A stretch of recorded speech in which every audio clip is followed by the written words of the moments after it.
Hello everyone, जय हिंद। चलिए, जैसे कि थोड़ा सा वीडियो मेरा डिले हो गया आने में, अब हम कोशिश करेंगे कि देखिए आप ही लोग के लिए मैंने थोड़ा सा पॉज लिया था क्योंकि वीडियो को बनाने के लिए बहुत सारे रिसर्च करने होते हैं, बहुत सारी चीज़ें मुझे इसको इकट्ठा करना होता है ताकि आप तक हम वीडियो को पहुंचा सकें। तो आइए स्टूडेंट्स, आज हम लोग बात करने जा रहे हैं ज्योग्राफी को। ज्योग्राफी का पहला हिस्सा को हम लोग स्टार्ट करते हैं। मैंने ज्योग्राफी में इस कदर आपके सामने मैं रेडी करके लाया हूं ताकि एक जो बच्चा नहीं भी पढ़ा है, जो बच्चा करना चाह रहा है तैयारी आगे जाकर, वो ज्योग्राफी को बहुत अच्छे से वो समझ सकते हैं।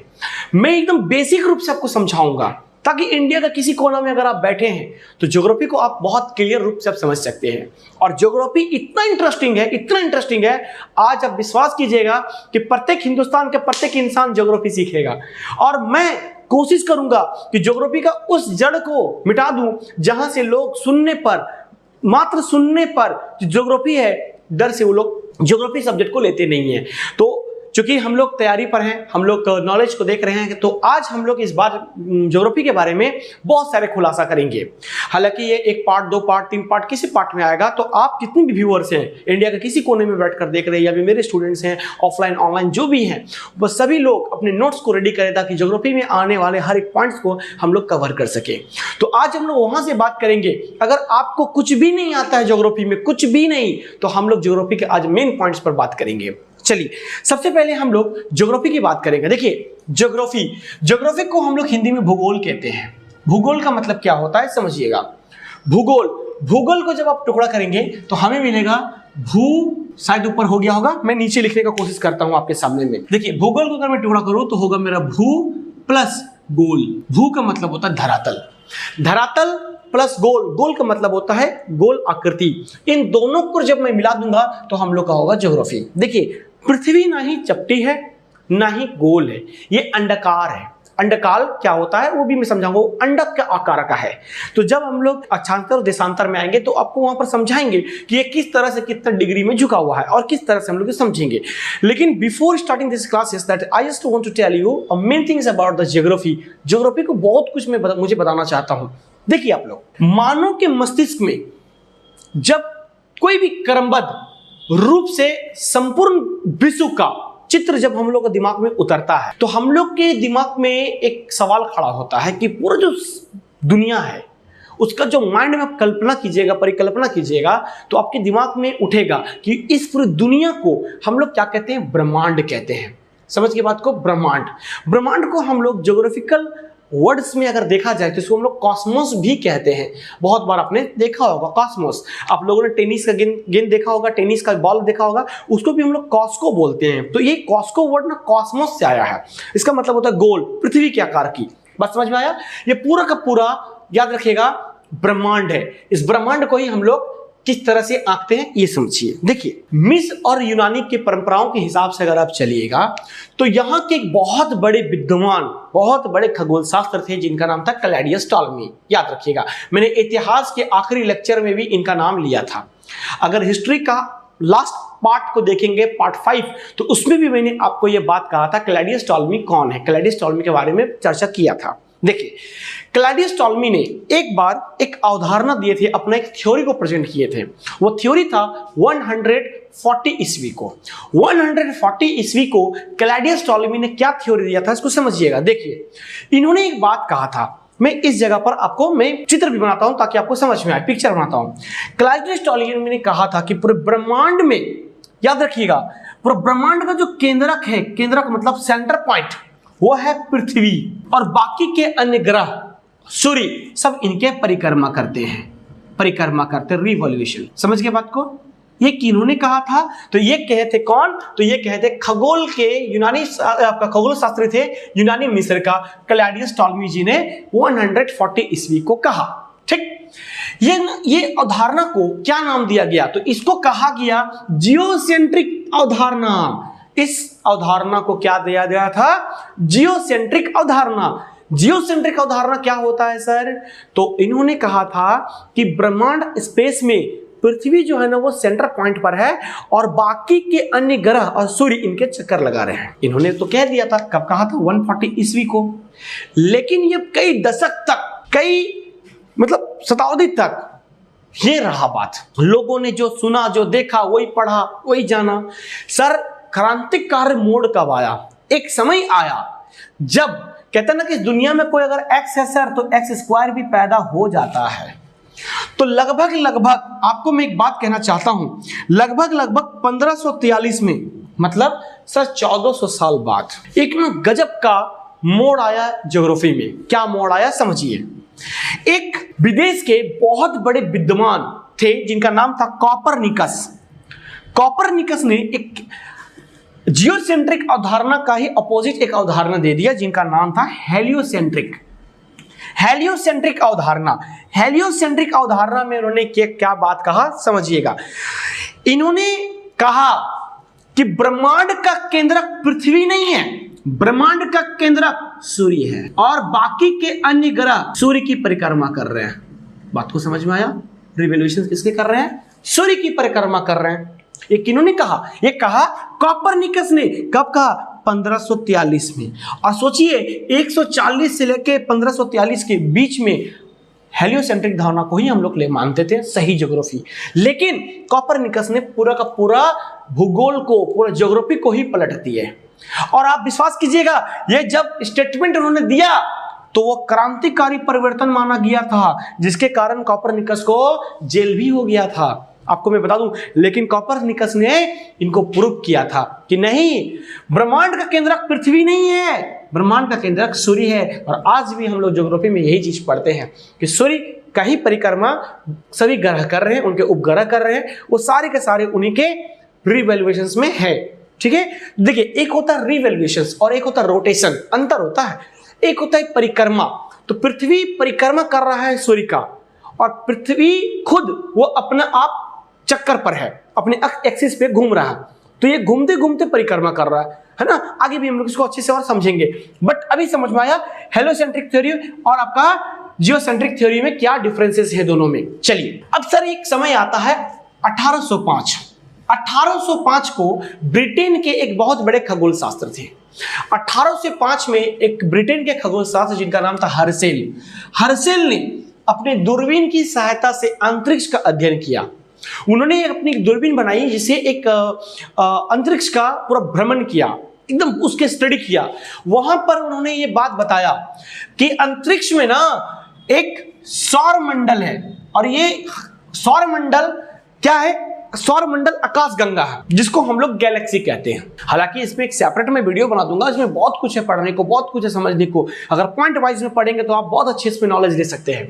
तो सौर मंडल आकाशगंगा है, और यह जो है ना सौर मंडल आकाशगंगा का एक अंश मात्र है और कुछ नहीं। सौर मंडल में एक आकाशगंगा का क्या है? अंश मात्र है। ये बात कहने वाले कौन थे? हर्सेल ने कहे थे। किनकी सहायता से कहा था? तो वो एक आपका दूरबीन की सहायता से उन्होंने अंतरिक्ष का भ्रमण किया और उन्होंने ये स्टेटमेंट को रखा।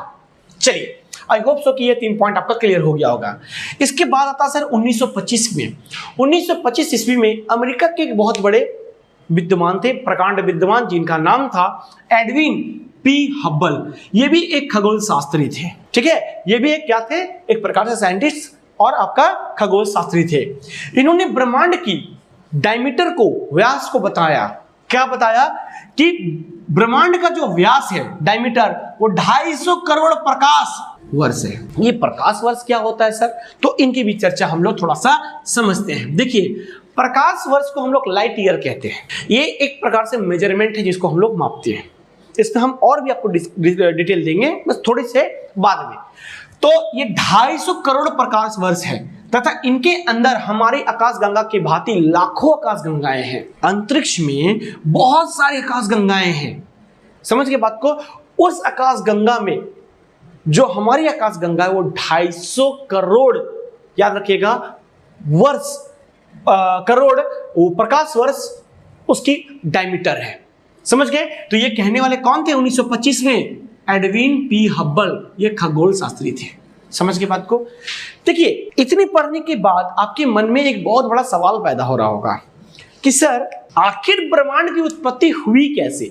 ये जो आप बार बार आकाशगंगा के बारे में बोल रहे हैं, ये बार बार आप बोल रहे हैं पृथ्वी के बारे में बोल रहे हैं, सूर्य के बारे में बोल रहे हैं, हेलियोसेंट्रिक के बारे में बोल रहे हैं, आप हमको बार बार सिखा रहे हैं, ठीक ना, जियोसेंट्रिक क्या होता है। तो आखिर इन सब का उत्पत्ति का कारण क्या है? तो माय डियर फ्रेंड्स, आज आपको मैं बताना चाहूंगा कि ब्रह्मांड की ओरिजिन को अगर समझे आप, तो इनकी उत्पत्ति का सिद्धांत हम लोग कुछ मैटर में समझते हैं। पहला समझिएगा, बिग बैंग थ्योरी के थ्रू हम लोग जानते हैं। बिग बैंग थ्योरी कौन? जॉर्ज लेमेंथेयर। जॉर्ज लेमेंथेयर एक पादरी थे, बेल्जियम के एक पादरी थे। इन्होंने बताया था big bang theory. Big bang theory क्या है हम लोग समझेंगे, इसी पे तो पूरा डिपेंड है पूरा ब्रह्मांड का कहानी। दूसरा एक थ्योरी दिया था ब्रह्मांड की उत्पत्ति के कारण, वो उसका नाम था साम्यावस्था सिद्धांत, स्टेडी स्टेट थ्योरी। जिन्होंने देने वाले जो शख्स थे उनका नाम था थॉमस गोल्ड एवं हार्मन बांडी। थॉमस गोल्ड एवं हार्मन बांडी, इन्होंने स्टेट थ्योरी दिया था, जिसका हिंदी में कहते हैं हम लोग साम्यावस्था सिद्धांत। आइए थर्ड नंबर में आते हैं दोलन सिद्धांत, जिसको हम लोग क्या कहते हैं? प्लैस्टिंग यूनिवर्स थ्योरी। और प्लैस्टिंग यूनिवर्स थ्योरी को देने वाले जो विद्वान हैं उनका नाम है डॉक्टर एलन संडेजा। एक और थे जिनकी हम लोग मान्यता नहीं देते हैं, ठीक ना, लेकिन हम लोग यहां पर 3 की चर्चा करते हैं जो सबसे ज्यादा ज्योग्राफी में चर्चा होती है। आगे बढ़ते हैं। आप इन तीनों ब्रह्मांड की थ्योरी को अगर आप स्टडी करना चाहते हैं तो ज्योग्राफी में सबसे ज्यादा मान्यता अगर किसी को मिला है तो वह मिला है बिग बैंग थ्योरी सिद्धांत को, यानी कि जॉर्ज लेमेंथेयर की कहानी को। हम लोग अब जॉर्ज लेमेंथेयर के बारे में थोड़ा जानेंगे, ब्रह्मांड के सिद्धांत के बारे में जानेंगे। देखिए, जैसे कि मैं आपसे एक बात कहना चाहता हूं, क्या कि आखिर इसको मैं इरेज कर देता हूं नीचे में ताकि मैं लिख सकूं। जैसे कि ब्रह्मांड की अगर हम लोग बात करें तो ब्रह्मांड के बारे में जानना बहुत जरूरी है। क्या? देखिए, इनके अनुसार, किनके अनुसार सर? जॉर्ज लेमेंथेयर। जॉर्ज लेमेंथेयर क्या कहना चाहते हैं, इसको आप समझने का कोशिश कीजिएगा। देखिएगा, ब्रह्मांड की उत्पत्ति के संबंध में अगर आप देखें तो जॉर्ज लेमेंथेयर ब्रह्मांड की उत्पत्ति के संबंध में अगर देखा जाए तो सर्वाधिक मान्यता प्राप्त हमको किसको मिला है भाई? बिग बैंग थ्योरी को। बिग बैंग थ्योरी ये किन्होंने दिया था? तो अभी मैंने आपको बताया था जॉर्ज लेमेंथेयर। जॉर्ज लेमेंथेयर बेल्जियम के एक पादरी थे। इन्होंने सन 1927 में याद रखिएगा, 1927 ईस्वी में ब्रह्मांड की उत्पत्ति के बारे में कुछ कहा। क्या कहा समझिएगा। ब्रह्मांड का लगभग 15 अरब वर्ष पहले, याद रखिएगा 15 अरब वर्ष पहले, यह एक प्रकार का विशालकाय अग्निपिंड था। मतलब आप प्रैक्टिकल समझिए, मैं आपको समझाता हूं प्रैक्टिकल।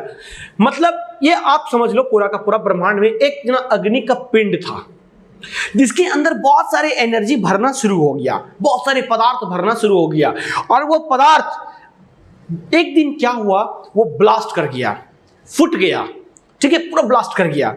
ब्लास्ट करने पर यहां पर जब विस्फोट हुआ ना, तो इसमें कई प्रकार के कारण पदार्थ इसका यहां पर बिखराव शुरू हुआ। और यह आप सब जानते हैं कि स्पेस में 0 डिग्री ग्रेविटी है, 0 डिग्री ग्रेविटी है। तो ये जो पदार्थ है ना, निरंतर फैलना शुरू हो गया, निरंतर फैलना शुरू हो गया। ये इतना फैलने लगा कि इसकी गति को अगर आप देखें, समझ रहे बात को, तो ये बहुत तीव्र गति से फैलना शुरू हो गया। तीव्र गति मतलब बहुत स्पीड में फैलना शुरू हो गया। और प्रसारित समय पर अगर ध्यान दिया जाए तो ब्रह्मांड का आज के समय में हम लोग वर्तमान स्वरूप को देख सकते हैं। तो यही है big bang theory. Big bang theory को एक बार मैं फिर से रिपीट कर देना चाहता हूं कि बिग बैंग थ्योरी क्या है कि एक अंतरिक्ष में एक आपका अग्नि पिंड था जो ब्लास्ट कर गया। ब्लास्ट करने के बाद उसके जो पदार्थ थे वो निरंतर फैलना शुरू हो गया, जो आज हम लोग ब्रह्मांड में उसको, आज के समय में वर्तमान में हम लोग तो ब्रह्मांड को के स्वरूप को हम लोग समझते हैं। देखिए, इसी तरह से ये जो पदार्थ को फैलना शुरू हुआ, इसी तरह से हमारे पास ना एक आकाश गंगा का निर्माण हो गया। याद रखिएगा, आकाश गंगा का निर्माण हो गया, आकाश गंगा का निर्माण हुआ। अच्छा, ये आकाश गंगा क्या है, इसके बारे में हम थोड़ा सा बता देंगे क्योंकि इसका एक सेपरेट वीडियो बनाना हूं, ठीक है। आकाश गंगा क्या है समझिए। आकाश गंगा को इंग्लिश में हम लोग क्या कहते हैं? गैलेक्सी। मैंने यहां पर आपको थोड़ा सा बताया है। गैलेक्सी क्या होता है? तारों का संपूर्ण मंडल को, तारों का एक समूह जुट हो जाना, ठीक है, उसे हम लोग गैलेक्सी कहते हैं। अब एक समझिए, ब्रह्मांड के रहस्यों को जानने के लिए, हालांकि ये तो जॉर्ज लेमेंथियर ने बहुत अच्छा बात कहा, वो हम समझ गए, लेकिन या किंतु परंतु है कि ब्रह्मांड के रहस्यों को जानने के लिए हमारे पृथ्वी में साइंटिस्ट तो लगे हुए, साइंटिस्ट इसके पीछे किस तरह से इस रहस्य पर्दा उठाएंगे ये समझिएगा। देखिए, आज से लगभग 2010, आज से लगभग 12 साल पहले, ठीक है, यूरोपियन सेंटर फॉर न्यूक्लियर, याद रखिएगा, European centre for nuclear research, ठीक है, इसको हम लोग सर्न के नाम से जानते हैं। मैं सब समझाऊंगा, पहले आप लोग देख लीजिए। सर्न, CERN, सर्न, ठीक है, 30 मार्च 2010, समझिएगा इसको, ठीक है। 30 मार्च 2010 को सर्न के द्वारा European centre for nuclear research ने, है ना, ब्रह्मांड के रहस्यों को समझने के लिए, ठीक है, जेनेवा, एक जगह है जेनेवा गए। वहां पर 1000 से भी ज्यादा साइंटिस्ट इकट्ठा हुए। 1000 से ज्यादा साइंटिस्टों ने क्या हुआ समझिएगा इसको, ठीक है। इन लोगों ने जेनेवा की पृथ्वी की सतह पर अगर देखा जाए तो इन्होंने लगभग 100 फीट नीचे, याद रखिएगा, 100 फीट नीचे गड्ढा किया, और उस गड्ढे के बाद से लगभग 27 किलोमीटर का सुरंग किया। चलिए यहां पर हम लोग थोड़ा समझते हैं, कितना उन्होंने गड्ढा किया उन्होंने लगभग कितना, 100 फीट का गड्ढा किया नीचे, और यहां से लगभग 27 किलोमीटर का इन्होंने सुरंग बनाया। और यहां पर पहुंचने के बाद समझिएगा बात को, इन्होंने सुरंग में लार्ज हैंड्रिंग, ठीक ना, लार्ज हैंड्रन, यानी कि इसको अगर हिंदी में अगर बोले हम अंग्रेजी में तो इसको कहते हैं LHC। पॉइंट को बढ़िया से नोट कीजिएगा आप लोग। 100 मीटर का गड्ढा किया, 27 किलोमीटर का सुरंग करने पर इन्होंने एक प्रयोग किया, उस प्रयोग का नाम था लार्ज हैंड्रन, LHC, ठीक है। इसमें क्या हुआ, ये जो महाप्रयोग किया गया, ये दुनिया का सबसे प्रसिद्ध और एक प्रकार का कहा जाए तो हम लोग ऐतिहासिक महाप्रयोग कैसे गिनती रखेंगे। इन्होंने एक ऐतिहासिक महाप्रयोग करा, और करने पर एक्चुअली में था क्या ये प्रयोग, मैं समझाना चाहता हूं आपको। देखिए, जब यहां पर 100 फीट के नीचे, जेनेवा में 100 फीट के नीचे गड्ढा करने पर, 27 किलोमीटर का सुरंग करने पर यहां महाप्रयोग को स्टार्ट किया गया, LHC को स्टार्ट किया गया, तो LHC में हुआ क्या ये समझिएगा। प्रोटॉन को लाइट की गति से इसको टकराया, जिसको हम लोग हिग्स बोसन, याद रखिएगा, हिग्स बोसन का थ्योरी को हम लोग समझते हैं। हिग्स बोसन का निर्माण का प्रयास किया गया। हिग्स बोसन के बारे में बहुत कुछ मुझे बताना है, क्योंकि वो भी हम लोग बाद में इसका अलग से लेक्चर लेंगे, ठीक है। हिग्स बोसन के बारे में जानना है। देखिए, इसके बाद याद रखिएगा सर्न, ठीक है, European centre for the nuclear research, सर्न ने लगभग 4 जुलाई 2012 को, ठीक है, इन्होंने हिग्स बोसन से मिलता जुलता एक थ्योरी दिया, जिसको हम लोग सब एटॉमिक थ्योरी कहते हैं। मैं इसका थ्योरी पहले करवा देता हूं, उसके बाद आप लोग समझिएगा, ठीक ना। तो स्टूडेंट्स, जैसे कि हमने अभी बात किया था, ठीक है, कि अभी हम लोग इसको समझने से पहले एक बार थ्योरी को नजर कर लेते हैं, क्योंकि थ्योरी में बहुत सारी चीजें हमें छिपी होती है। आइए, तो जैसे कि मैंने अभी यहां पर थोड़ा देर पहले डिस्कस किया था, क्या किया था, बिग बैंग थ्योरी के बारे में। तो बिग बैंग थ्योरी के खोज, अगर ये थ्योरी किसने दिया था, तो इनकी जो थ्योरी देने वाले थे उनका नाम था जॉर्ज लेमेंथियर। फटाफट मैं रिपीट करा देता हूं। जॉर्ज लेमेंथियर ये कहां के थे, ये बेल्जियम के थे, एक पादरी थे। और जॉर्ज लेमेंथियर ने इन्होंने कहा था कि हमारे जो ब्रह्मांड में ना एक आकाश का पिंड, का अग्नि पिंड था, जो आगे जाकर वो ब्लास्ट करता है और वो धीरे धीरे आकाश गंगा का वगैरह का सब कुछ का निर्माण होता है। यहां तक हम लोग कंप्लीट करने के बाद हम लोगों ने देखा कि इसी रहस्य को, अनसुलझे रहस्य को समझने के लिए, ठीक ना, इस महाप्रयोग के माध्यम से ब्रह्मांड के उत्पत्ति के अनसुलझी अवधारणाओं को परखने के लिए हम लोगों ने कुछ महाप्रयोग सिद्धांत किए। तो महाप्रयोग सिद्धांत करने से पहले याद रखिएगा इसका क्या नाम पड़े, तो इन्हीं में से एक का नाम डार्क मैटर, डार्क एनर्जी, एक और डायमेंशन, और गॉड पार्टिकल्स से गुजरा जाता है। समझिएगा, है एक्चुअली में ये एक प्रकार से सभी एक ही चीज के केंद्र हैं, बट हम लोग जब सेपरेट वीडियोस बनाएंगे ना तो आपको समझाएंगे डार्क मैटर क्या होता है, डार्क एनर्जी क्या होता है, गॉड पार्टिकल्स क्या होता है, हिग्स बोसन क्या होता है। ये आपको बड़ा ही इसमें नॉलेजेबल चीज को देखने को मिलेगा, बड़ा ही चीज को आपको समझने का चीज मिलेगा। तो इन सभी हम लोग अवधारणाओं को यहां पर समझने का प्रयत्न करेंगे। देखिए, जैसे कि अभी मैंने बात किया थोड़ी देर पहले कि European centre for the nuclear research सर्न का क्या कहना है। 30 मार्च 2010 को, ठीक है, इन्होंने बताया, कहां बताया, जेनेवा एक जगह है जहां पर 100 फीट की गड्ढा करके 27 किलोमीटर की सुरंग करने पर यहां पर एक लॉर्ज हैड्रेन नामक एक महाप्रयोग किया जाता है, जो ये एक बहुत ऐतिहासिक महाप्रयोग होता है, ठीक है। और यहां पर हम लोगों ने देखा क्या कि प्रोटॉन को, ठीक है, प्रोटॉन को लाइट की स्पीड से इसको टकराया जाता है, याद रखिएगा। जिसको हम लोग यहां पर क्या देखते हैं, तो यहां हम लोग देखते हैं क्या, एक प्रकार से हम लोग हिग्स बोसन को समझते हैं। समझ के बात को, आइए, तो यहां पर हम लोगों ने इसी हिग्स बोसन से मिलता जुलता एक और पार्टिकल को हम लोग समझते हैं, क्या, तो उसको कहते हैं हम लोग सब एटॉमिक पार्टिकल। सब एटॉमिक पार्टिकल की हम लोग खोज करके यहां पर सफलता हासिल करते हैं। 14 फरवरी 2013 को LHC नामक जो महाप्रयोग किया जा रहा था उसको बंद कर दिया गया, ठीक है। और फिर बाद में जून 2015 को इसी महाप्रयोग को पुनः प्रारंभ कर दिया गया। तो माय डियर फ्रेंड्स, अभी तक हम लोगों ने जो भी देखा, जो भी सीखा, वो सारे चीज का विवरण हम लोग भूगोल पर देखे, सिर्फ ब्रह्मांड के बारे में। अब हम लोग यहां पर बातें करेंगे, ठीक है, आकाशगंगा के बारे में। तो अगले जो पार्ट होंगे वो आपके होंगे आकाशगंगा यानी कि गैलेक्सी के बारे में। और माय डियर फ्रेंड्स, गैलेक्सी के बारे में बहुत कुछ मुझे बताना है आपको, तो आप प्लीज करके मेरे वीडियोस को सब्सक्राइब कर दे, लाइक कर दे, अच्छे से कमेंट दे दे, ताकि मुझे भी इंस्पिरेशन मिलेगा आपके थ्रू, ताकि मुझे बहुत कुछ आप लोग को समझाना है, बताना है। तो आज के लिए हम लोग इतना ही रखेंगे, इसके बाद हम लोग अगले वीडियोस में मिलते हैं। तब तक के लिए जय हिंद।